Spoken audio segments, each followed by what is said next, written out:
What is up, Tube users? I'm the Stereotypical Gamer, and welcome back to another installment of Overwatch 2 Heroes, an in-depth guide.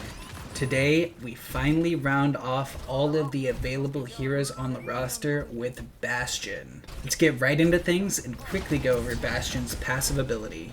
Bastion's passive ability is Ironclad.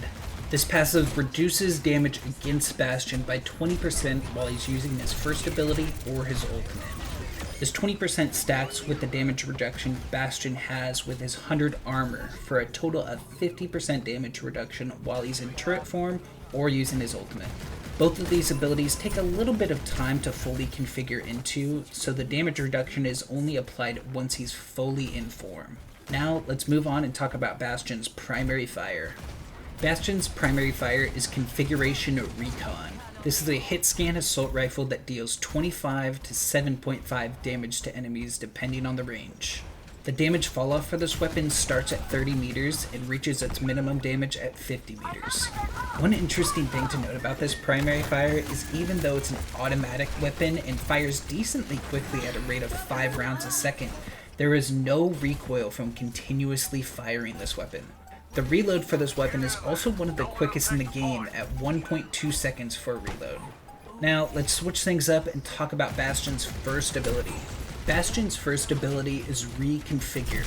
This allows Bastion to Autobot transform into a high-powered movable turret. This ability takes 1 second to fully transform. Once Bastion is transformed, his new primary fire becomes Configuration Assault. This too is an automatic hit scan weapon that fires incredibly fast at a rate of 30 shots a second. The damage on this configuration is lower to compensate for the high rate of fire, however. The damage is slightly less than half of Bastion's Recon configuration at 12 to 3.6 damage depending on the range. The damage fall-off range remains the same, however. While in this form, Bastion's critical weak point spot moves to the backside of Bastion's turret form, and his movement is reduced by 35%. One important thing to note about this ability is it cannot deal critical headshot damage to enemies. And while it's hardly ever noticeable, the projectile size while in assault form is slightly smaller than the projectiles in recon form, even though they feel the same. Now let's move right along and talk about Bastion's next ability. Bastion's second ability is A-36 Tactical Grenade. This ability is bound to secondary fire by default and allows Bastion to fire a grenade that deals 15 damage on impact and 100 to 50 splash damage depending on the range. The radius for the explosion is 4 meters. Enemies caught in the explosion will also be knocked away from the center of the explosion slightly. This ability can ricochet off of walls, but if it hits an enemy, it will usually stick to them. This ability is also a great movement tool for Bastion since he has no other movement tools to his disposal. Even though it does do a bit of damage, the self-damage is half of its normal damage to Bastion, plus he can mitigate more of it when he's at full health thanks to his armor. This ability can be used in recon or assault form. Now, let's go over Bastion's ultimate configuration. Bastion's ultimate is Configuration Artillery. This transforms Bastion into a stationary artillery cannon that fires 3 artillery bombs in locations that Bastion chooses. Enemies can see the radius of where the artillery shells are coming from and have 1.33 seconds to react and move out of them. The damage of each shell is 550 at the very center, 250 to 200 damage in the inner circle, and 200 damage to enemies in the outer circle. The targeting for those shells works similarly to Doomfist's ultimate, where you can zoom out and place yourself in a spot. One important thing to note about this ultimate ability is the artillery shells are considered projectiles and can be blocked by shields, eaten, and deflected. Now that we've gone over all his abilities, let's talk about heroes that counter and are countered by Bastion. Bastion is a great poke DPS with some of the highest burst potential when he's in his turret form. A tank hero Bastion plays well against is Winston. Winston typically plays best when diving enemy backlines and tickling enemies down with his primary fire. He can usually do this pretty safely since he has a large health pool and a large shield to protect him. Bastion, however, doesn't care about large health pools or large shields. In his turret form, Bastion can easily eat through a Winston bubble and his health in a matter of seconds. A DPS hero Bastion plays well against is Pharah. Because a majority of Bastion's kit is hit scan damage, Pharah has a tough time trying to avoid him. Bastion, on the other hand, can easily avoid Pharah's projectiles while also whittling her down in recon form. Finally, a support hero Bastion plays well against is a Lifeweaver. Lifeweaver typically plays in the backline, and if he does get pressured, he can pedal platform himself up to safety. Unfortunately, Bastion can eat through his pedal platform and him before he even reaches the ground, thanks to how much damage his turret form does. Now that we've gone over all the heroes Bastion counters, let's look at the flip side of things and see which heroes counter Bastion.